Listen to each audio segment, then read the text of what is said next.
And we are now recording our afterthoughts of the after show of afterthoughts with my Melba Tolliver part two. Look at you. And everybody's going to be so wonderful to see you. You look so beautiful. Look at you. Oh, come on. Oh, Thank come you. on. Thank Okay. you. Did you see that they reissued the photo that we had that time that we were you did the birthday party for Ethel? Hmm. That's when you had your hair straight down long. Yes. Oh yeah. They reissued Nobody it. recognized me, right? Oh no, I could. No, I'm not agreeing with that. Okay. All right. All So I right. like this idea, after show, afterthoughts, because it gives us a chance to think about what we were talking about, right? Yeah. Yeah, it does. And our conversations can go on for a long time, as we've found. But I think that the most exciting thing for me, and I have to say, is listening to your story and finding a connection with you that I didn't know that I had when you said Dunbar. Hmm. I, you just don't even know what happened to me. My eyes went, oh, I know that. I know that place. When you find that, and yeah, maybe we were there at different times, but it's a connection that we own. We both have to a place. One day, you know what we should do? We should get in the car and go to Over the there. dump. Yes. You know how we get in the car and go to New York. Exactly. Get in the car and go. And I can then show you, because the building where I used to live is still there. I can Oh, show I'd you like to see that. And the thing about the Dunbar is the Dunbar was there before Lenny Godfrey oh came into yes, the world, yes, before I came into the world, and yes, it's yes. still there. And it's still there. It's Hmm. across the street from Esplanade Gardens. Now, Esplanade Gardens is that new big thing, and I have friends who live there. But that was the original where really the upper class Black elite, when they were Well, not up on Sugar Hill, when they weren't on Sugar Hill, because a lot of the oh, let me show you. This this is fabulous. Look at this. When Harlem was in vogue, that's right fabulous. That's where I read so much about the Dunbar, hmm. because even though I visited there as a kid and lived there when I was single and when I was married, I didn't really know the history. This book is fabulous about the Dunbar, about the Harlem Renaissance. Just it's Oh, well, wonderful. that's fabulous. Thank you very much for David that, because Langdon Lewis. okay, that's one I will look for that. Can I get it easily on Amazon, or should I look for it in a different kind of place, you think? Well, I guess you can. I'm sure you can get it on Amazon. They have everything, right? Yeah, they I do. might. But I think. Barnes and Nobles has it too. Yeah. So we can get it. Oh, that's fabulous. Are there any other books that you would like to share with us? Don't get me started. I tell people books is my religion. It's fabulous. I mean, I really am so happy that that connection made. We always had a connection as friends, but then to know that it's almost like I knew you, but before I knew you, Yeah. uh, I traced my steps walking past that. I know exactly where the Rexall drugstore used to be. I know, and I still have dreams of it at the way it looked when I was a child. So I'd really be curious for us to take a ride back there But and you know see. how places are so different when you were there as a kid. You go back and you think, "Oh my God, I thought this place was so big." Big, I know every school, But everything that I ever went back to, I went, oh, it's smaller than I thought. Yeah. yeah, yeah, yeah. But we were talking later about the Dunbar, all the stories of the Dunbar. It would be wonderful, and I thought about you in this regard, to write a series called The Dunbar. But it's true. And you know how they have these historical series that traces everything, to trace it from where it started and let it be a series all the way up to today. So it's Yes, that would be historical. terrific. And a good thing about the Dunbar that they could do is start in the office of the architect, who was the same architect who did 30 Rock, and see them in that office as they were designing it, because it was a bunch of white people, and how they were, what they had in mind about it and why they were doing it, because they were building that specifically, just like over on Fifth Avenue, the not the River Bend, the Riverton, which was built by Metropolitan Insurance Company because of downtown on the east side was the two buildings that they had built, and Black people were not allowed to live there. Oh, That's not the exact same story as the Dunbar. It's Dunbar, but it's similar. that's So you could start in that office. and the all right, that's enough. Stop with the pitch. We can't put all the whole pitch online because somebody's gonna steal our idea. That's enough. That's enough. We have to sit down and put this on paper. That's it. Okay. But I mean, it's a, you know, to really, so many people reacted to that because if they hadn't heard about it, they knew about it. Hmm. They'd been in it, and no one had said that name in years. You know, um, it's such a wonderful history. That is associated with that. But there's a wealth.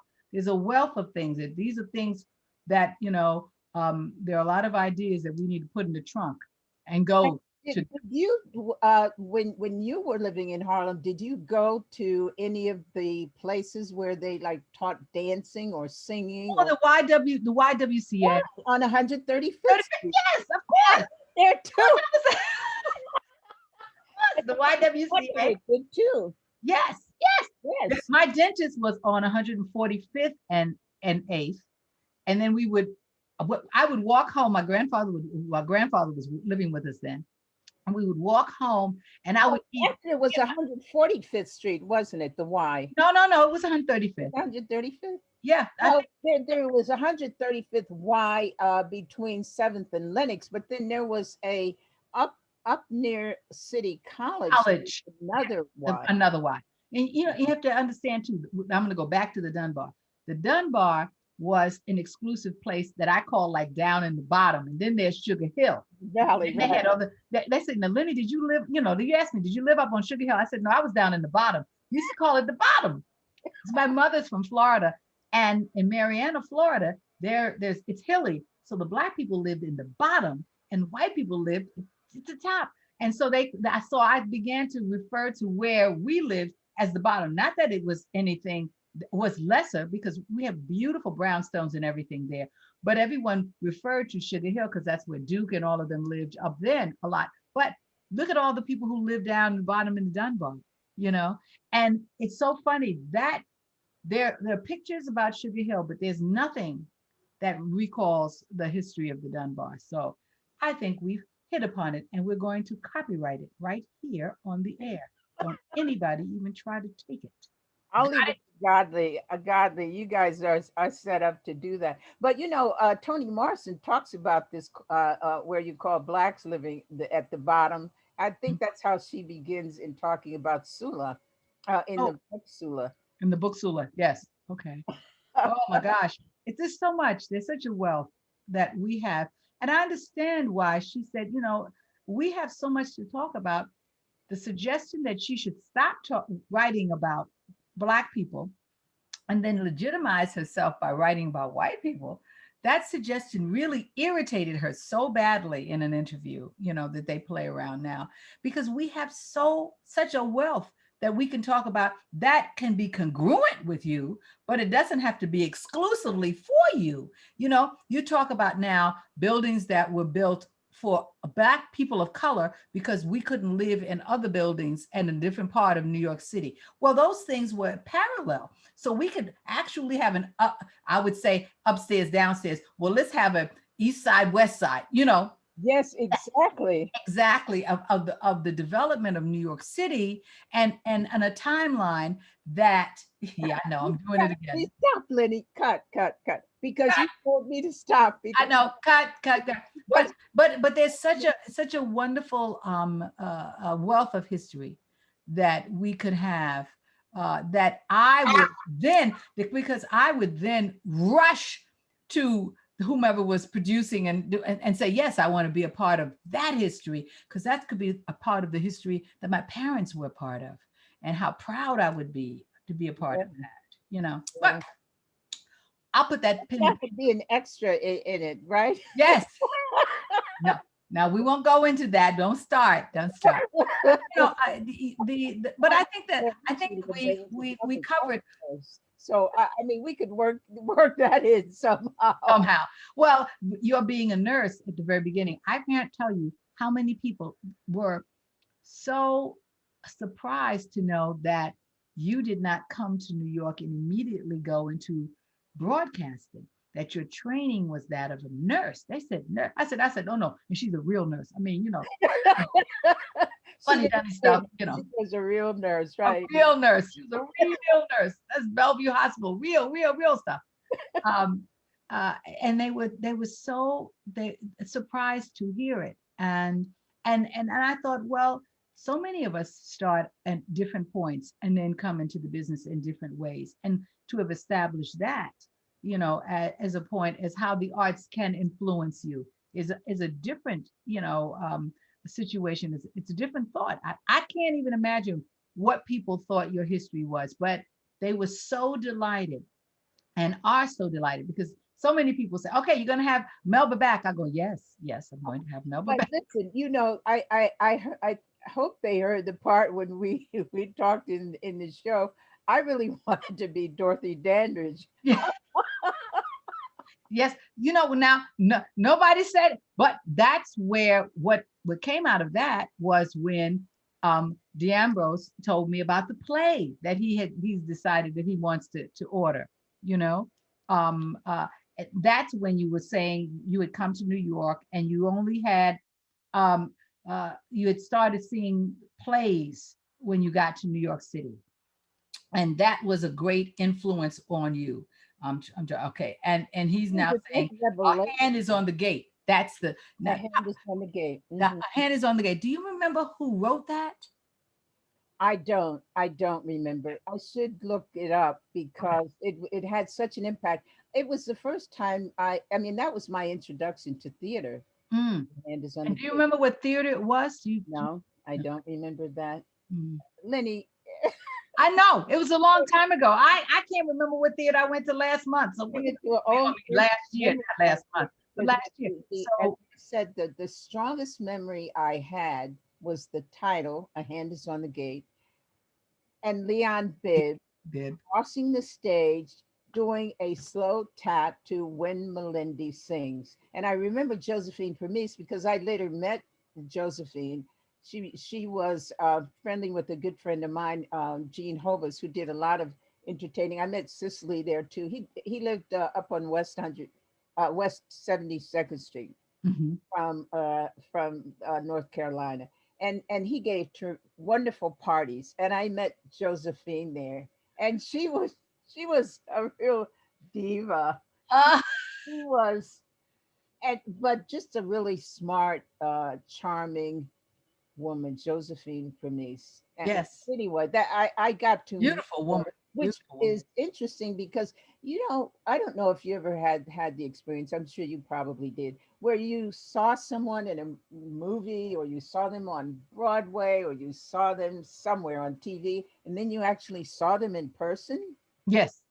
It's like this is a real Oh, person. oh, this is a real person. Yes, yes. I've had that. I've had that experience, especially being younger, going to the theater, and then as an adult, being in the theater and being in the same place as people who I saw on that wonderful place called the stage.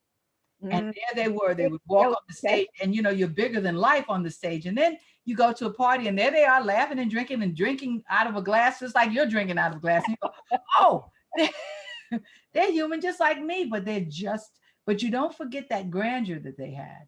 It's But a really, not everyone is as wonderful as you think. I had a big thing for Sammy Davis Jr. because we share the same birthday, not the same year, but December 8th. Okay, so and I used to go with my friends to Birdland on Mondays and sit in the peanut gallery. And mhm. once when we were there, he was there in the in the audience, not in the peanut gallery. Okay. Well, my heart was going. So I went over with the pencil and piece of paper. Mr. Davis, could I get your autograph? And he gave me his autograph. And you know, what's the actress's name? Oh my goodness, she was in oh, Porgy and Bess, fair skinned girl. She played like a kind of country girl. She was married to the Did jazz. Uh, did she play the girlfriend? She played the girlfriend. oh, anyway, I will remember her name. She was sitting next to him because her husband was playing that night. Oh, And I Porgy and Bess. said, could I get her autograph? And he says, no, that's not. Now, see, I need to really remember her name. He says, no, that's not her. That's not her. And he was very curt. So I went back to my seat in the peanut gallery and I thought, if I ever get to be famous, I'm never going to be mean to somebody like that. Although I don't really believe in collecting autographs. I think it's really intrusive and Well, kind I, of. I don't do it. I've had people ask me for it, and if they ask, I try to be as cordial. As my father used to say, if they ask you, you try to be as cordial and personable as you can, because these are the people who support you. And so I'm listening to my father, but I don't do it as a practice. Um, no, no, I don't. I don't collect. I should collect photographs, which I don't. You Mm. know, Well, I more. think the photographs are great because, well, for as far as autographs, anybody can always forge an autograph because who Yeah, knows what somebody's handwriting really looks like. listen. I've been accused of being a celebrity and not wanting to admit it in the airport. Oh, I know who you are. You know, they think I was this person, and I go, no, I'm not. I know you don't want anybody to know. That's all right. Just sign your name. Just sign your name. And I'm like, I'm walking, and I'm like, I'm not this person. And they were persistent. Don't you know? I just signed that person's name and went on about my business. But you know, the photographs again to get back to that and art in is photos. There's somebody I know here in Pennsylvania. She has I don't know what kind of a collection of photographs she must have, but she's writing a book, and I guess she's in her mid 50s or something like that. But she's writing a book about a particular period in her life. And the photographs are really fascinating. And when you see a photograph of yourself as a kid, you look at it and say, you try to see the kid The kid. Mhm. that you who you are now, and the Exactly. kid who you Yes. see. Yes.